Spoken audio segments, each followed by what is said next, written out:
una lámpara que nosotros no debemos de ocultar, sino que dice que nosotros debemos de mostrar esa luz, que nosotros debemos de ser luz para las tinieblas. Amén. ¿Cuántos han escuchado eso? Que nosotros debemos de ser sal, ¿cómo dice?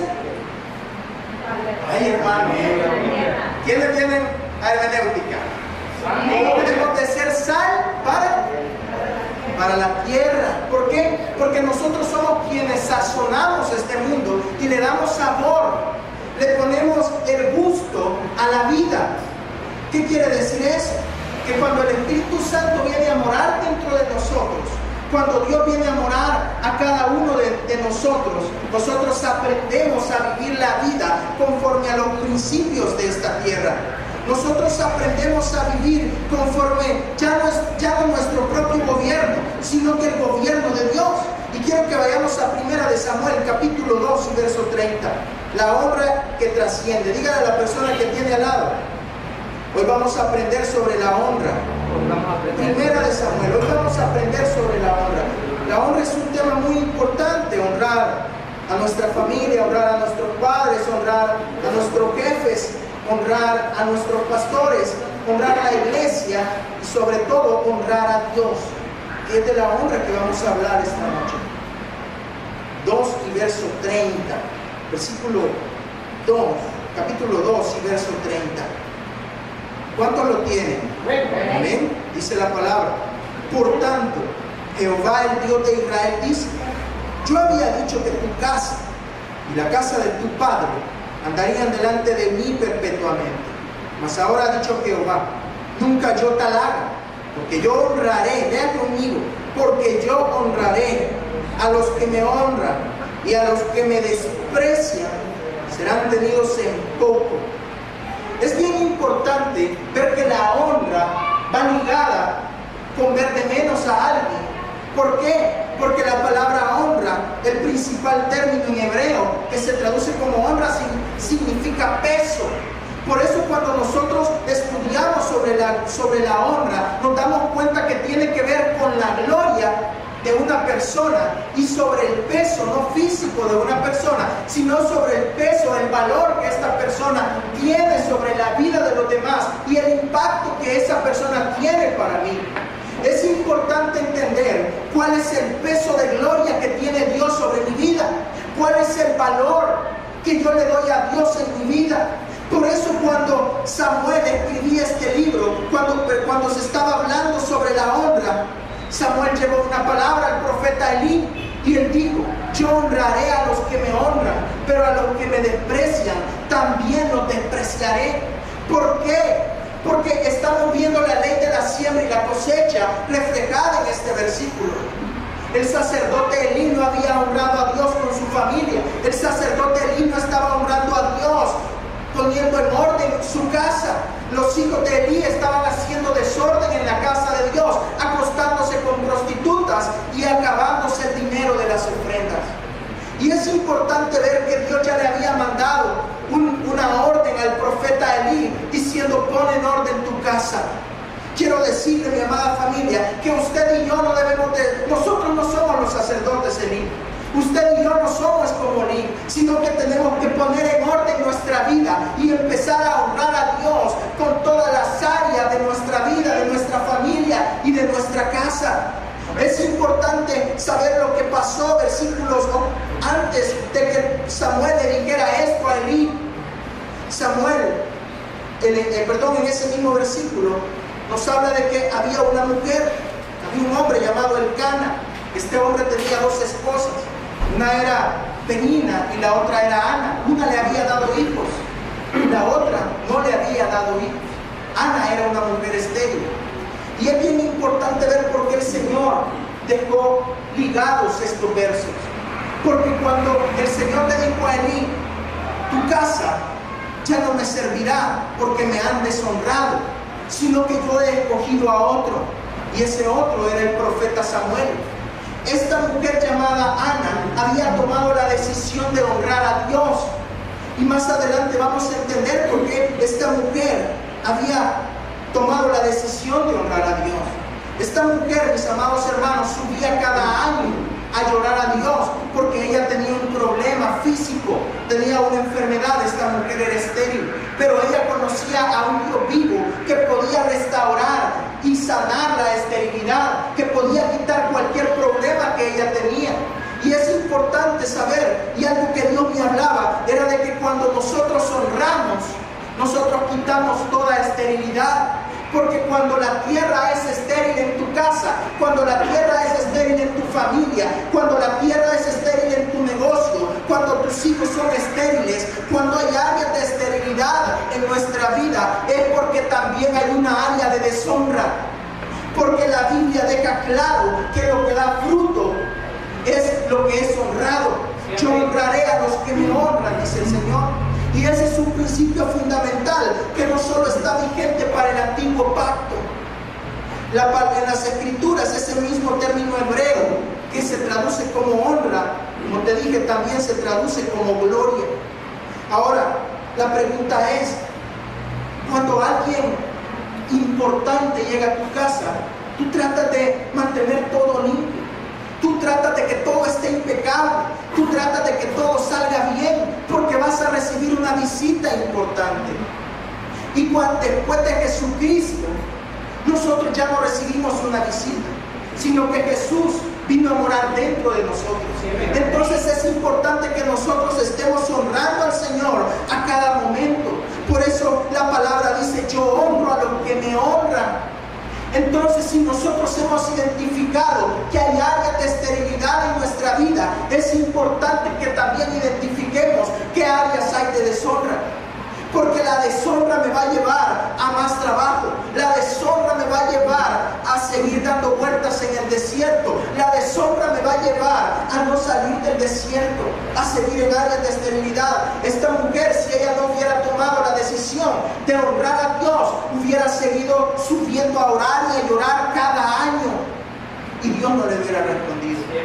Entonces es importante entender que si nosotros estamos pasando periodos de dificultad, si nosotros estamos pasando periodos en los cuales hemos identificado que hay áreas estériles, tenemos que empezar a ver en dónde estamos deshonrando a Dios y cómo podemos empezar a honrar lo que Dios ha dejado establecido en su palabra.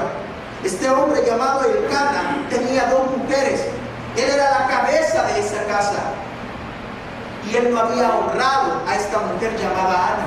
El problema no lo tenía Ana, el problema lo tenía Elcana. ¿Por qué? Porque él no estaba honrando a su mujer, él no le estaba enseñando a su familia cómo honrar, cómo debían de honrar a Dios.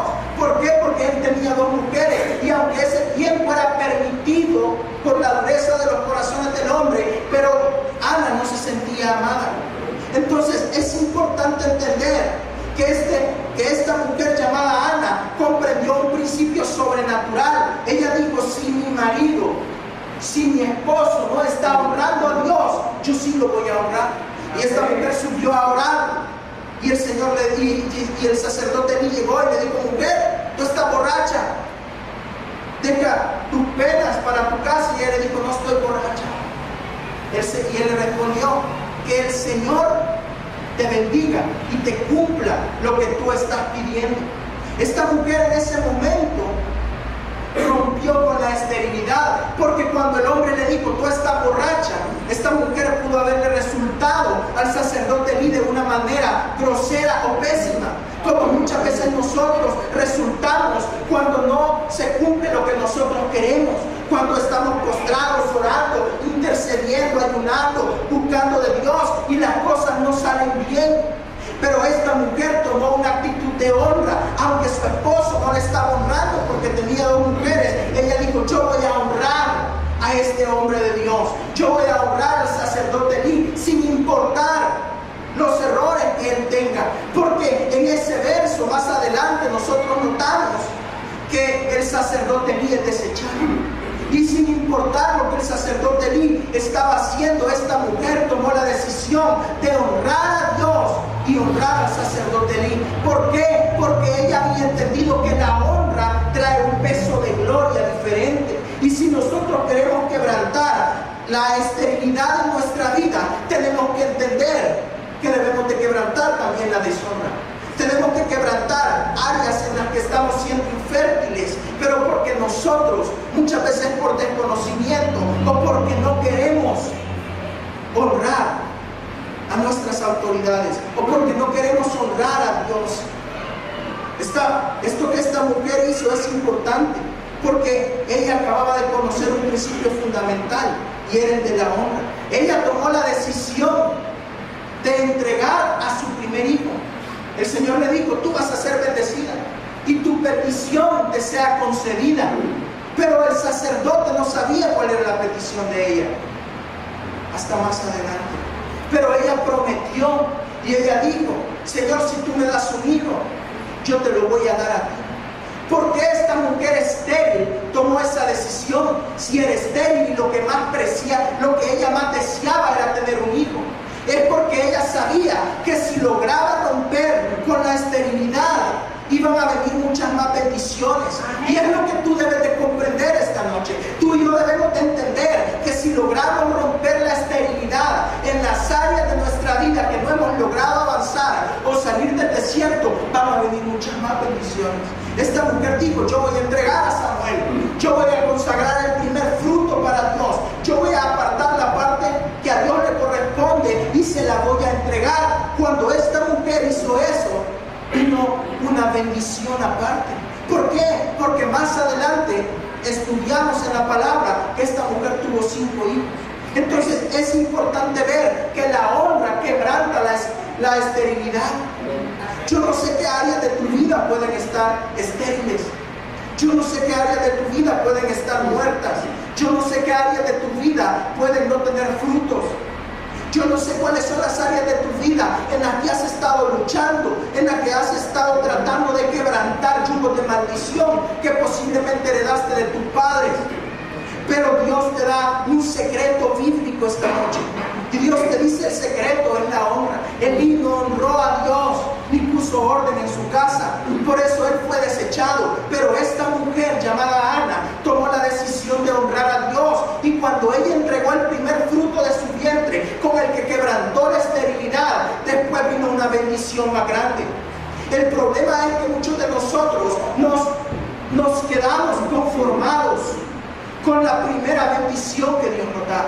Si esta mujer se hubiera quedado conformada o se hubiera conformado con la bendición que Dios le dio, el primer hijo, Samuel, ella en primer lugar no hubiera tenido un hijo siervo de Dios. Y en segundo lugar, no hubiera tenido más bendición. Dios no le hubiera dado 5 hijos más. Pero ¿qué fue lo que ella hizo? Puso el fruto, puso la semilla en las manos de Dios. Y es lo que muchos de nosotros no queremos comprender, porque nos hemos conformado a un estilo de vida, nos hemos conformado al fruto, nos hemos conformado a una gota de agua, cuando Dios tiene unas cataratas de bendición para nuestra vida, cuando Dios tiene una fuente que va a fluir a favor nuestro, cuando Dios tiene mucho más fruto para ti y para mí. Esto no te lo estoy explicando o enseñando con el afán de que nosotros alimentemos nuestra avaricia, sino con el afán de que entendamos que Dios tiene cosas mayores para nosotros. Amén. Y que no nos conformemos con lo que hasta ahora tenemos.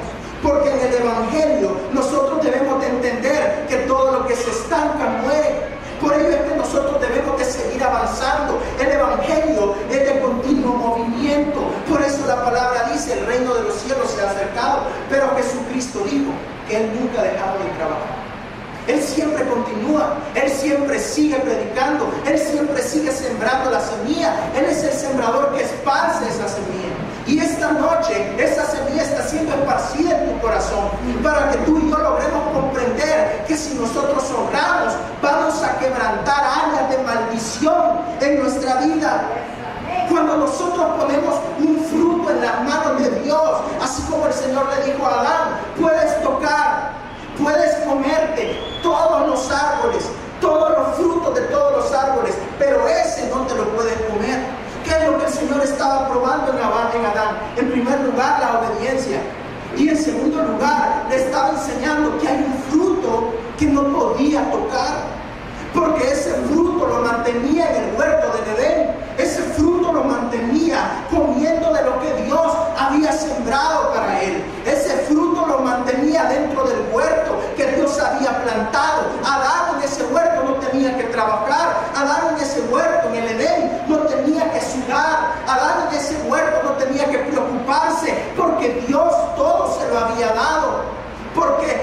mientras Adán honrara a Dios no comiendo ese fruto prohibido, él se mantenía bajo esa cobertura divina y eterna, y todo lo que ahí se produjera era de Adán. Pero ¿qué sucedió cuando Adán se comió el fruto? Fue echado del huerto del Edén. ¿Y qué es lo que dice en Malaquías? ¿Me robará el hombre? Claro que me ha robado, en sus diezmos y en sus ofrendas. Entonces, esta mujer Ana había comprendido que si ella honraba a Dios, entraba en ese Edén, en esa cobertura de que iba a empezar a dar frutos dignos de arrepentimiento y frutos que ya no fueran estériles, sino que frutos de bendición. Otro hombre que comprendió el mismo principio fue Abraham. Abraham, ¿qué es lo que más deseas? Un hijo, Señor, porque mi mujer es estéril y no tengo heredero. ¿Ok? Mira las estrellas, yo te lo voy a dar. Como la arena del mar, yo te voy a dar ese fruto. Así será. Pero a sus 112 años, si no me equivoco, no recuerdo muy bien, Dios le dio su hijo, Isaac. Isaac representaba una promesa para Abraham. ¿Y qué fue lo que hizo el Señor con Abraham? Abraham, sube al monte, camino de 3 días, y ofréndame, sacrifica a tu hijo, entrégamelo en tus manos. Isaac para Abraham significaba la promesa de su heredero, pero para Dios Isaac solo era un representante legal de toda la bendición que Dios le iba a entregar. ¿Por qué? Porque tú y yo hoy estamos sentados acá porque ese hombre Abraham tomó la decisión de subir al monte y sacrificar a Isaac. Ese hombre tomó la decisión de que su mujer no fuera estéril. Ana tomó la decisión de ella quebrantar la esterilidad en su vida.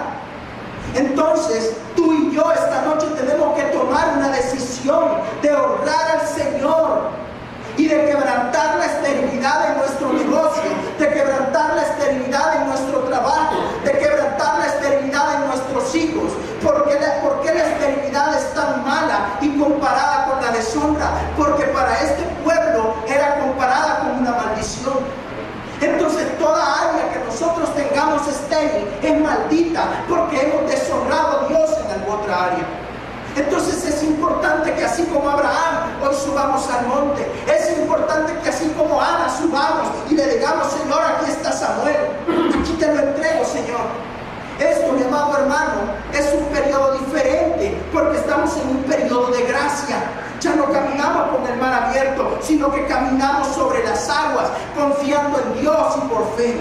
Conozco a muchas personas, conozco a muchos que dicen: ¿sabe? El diezmo no es del Nuevo Testamento. El diezmo y la ofrenda no son para este periodo de gracia que estamos viviendo. Y siempre les pregunto: ¿por qué? Porque eso fue de la ley. Y en el antiguo pacto, en el periodo de la ley, los diezmos se practicaban de 4 maneras. Eran 4 tipos de diezmos. Y es cierto, ese pago tributario o esa forma tributaria de pagar nuestros diezmos no pasó al Nuevo Testamento. Pero las necesidades siguen estando. Hay una iglesia que debe de seguir avanzando. 4 diezmos no se pagan ahora a la iglesia. Pero sí, ya no está ese mandamiento de que el 10% le pertenece a Dios. ¿Pero por qué? Porque hay uno mayor.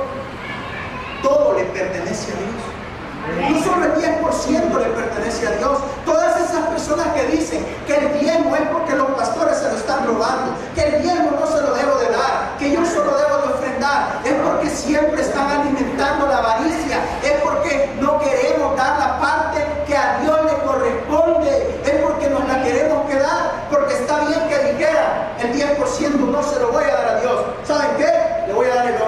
Pero nunca hemos escuchado a una persona que diga: el 10% no le corresponde, así que yo le doy el 12, el 13 o el 14. Siempre es para dar menos. Entonces, ¿por qué queremos deshonrar a Dios si Dios te ha dado un trabajo? Y no es que Dios te va a bendecir, porque muchos de nosotros decimos: diezma y te va a abrir las ventanas de los cielos. ¿Y qué si no te las abre? ¿Qué si Dios no quiere abrirte las ventanas de los cielos? Pero hay que quebrantar la esterilidad, hay que quebrantar la deshonra.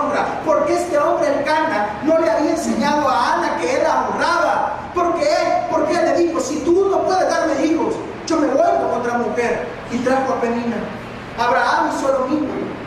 Supuestamente la mujer Sarai le dijo, acostate con ella, pero él no le dijo que no.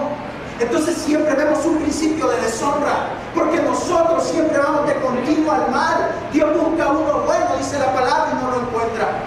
Siempre veo el principio fundamental de no querer dar nada a Dios y de querernos quedar. Si Dios nos ha dado vida y nos ha dado todo, no le pertenece el 10% a Él, le pertenece todo. Y si todo le pertenece y yo tengo un corazón agradecido y bondadoso, no solo voy a dar el 10, sino que voy a dar todo mi corazón. Entonces conozco que hay personas que no quieren ofrendar y diezmar porque hay avaricia en el corazón.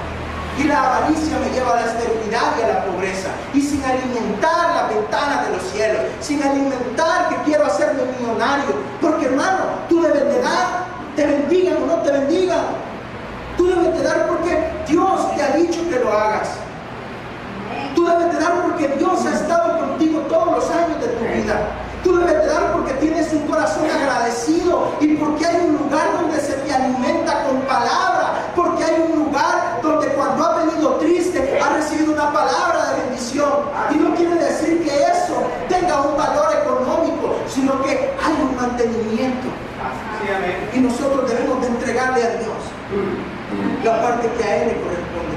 Es importante que entendamos que mientras nosotros no honremos a Dios en todas las áreas, aún en la área económica, no vamos a poder quebrantar la esterilidad en nuestra vida. Nosotros podemos pasar 24, 72 horas, las horas que usted quiera, de rodillas pidiéndole a Dios que me bendiga. Pero si yo no utilizo la llave correspondiente para esa puerta, esas oraciones no tienen efecto. He conocido personas que dicen, ya ves, yo no diezmo, Dios me bendice. Pero es que ese es el Abraham, ese es el Isaac, ese es el Samuel que Dios te quería entregar. Pero ¿qué sucedería si tú te comes el fruto y la semilla la vuelves a sembrar? ¿Qué pasaría cuando sale de nuevo, tú te vuelves a comer el fruto y la semilla la vuelves a sembrar? Siempre estarías cosechando y dándole a Dios la parte que a Él le corresponde. Honrando a Dios, no solo con tus manos, porque un corazón que puede honrar a Dios con su diezmo y con sus ofrendas, es una persona, es un corazón que puede honrar a Dios con su mente, con su boca y con su cuerpo. ¿Por qué es tan importante el diezmo para Dios y las ofrendas? ¿Por qué son tan importantes? Porque ahí va parte de tu vida, ahí va parte de tu tiempo, ahí va parte de tus fuerzas, ahí va tu sudor, ahí van 8 horas de tu trabajo. Entonces no es el factor dinero lo que a Dios le importa, sino que parte de tu vida va en ese sobre y va en ese dinero. Es importante que entendamos que a Dios no se le dan sobras ni limonas. Hay gente que dice, yo no sé por dónde va a salir. Hay gente que dice que lo que haga tu mano derecha no lo sepa la izquierda, pero ahí está hablando de limonas. El rey David decía, yo de mis tesoros personales he dado tanto para la construcción del templo. Yo de mis tesoros personales di tanto oro, tanta plata, y hasta especifica qué tipo de oro es el que él dio. Y eso lo dijo delante del pueblo. ¿Por qué lo dijo el rey David? Porque él en primer lugar se estaba poniendo de ejemplo. Y en segundo lugar, cuando Dios dice que no sepa tu mano izquierda lo que hace tu derecha, está hablando de limonas. Cuando tú le das a alguien allá afuera en la calle, cuando tú le das a alguien en un semáforo, a un niño, a un hermano de la iglesia, ahí no te jactes. Pero tu diezmo y tu ofrenda debes de darlo con alegría, con gozo, así como los cubanos en los videos que pasan bailando, danzando, a dar su diezmo. Pero hay muchos de nosotros que no queremos entregarle a Dios esas áreas, pero sí queremos que Dios nos bendiga. Y no es que se pague por esa bendición, pero son puertas que se abren. Dejemos de alimentar nuestra propia avaricia diciendo que no hay que dar el diezmo y engañando a otros hermanos, llevándolos a ellos a esterilidad. Si nosotros queremos estar en esterilidad, sepamos que es cierto, Dios no te pide el 10, Dios te pide todo. Amén. El apóstol Pablo dijo algo más en 2 Corintios 12:15. Segunda de Corintios 12, 15.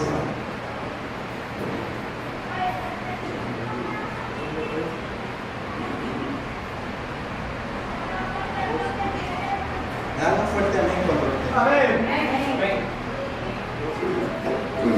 Voy a seguir corriendo, hermano Frank.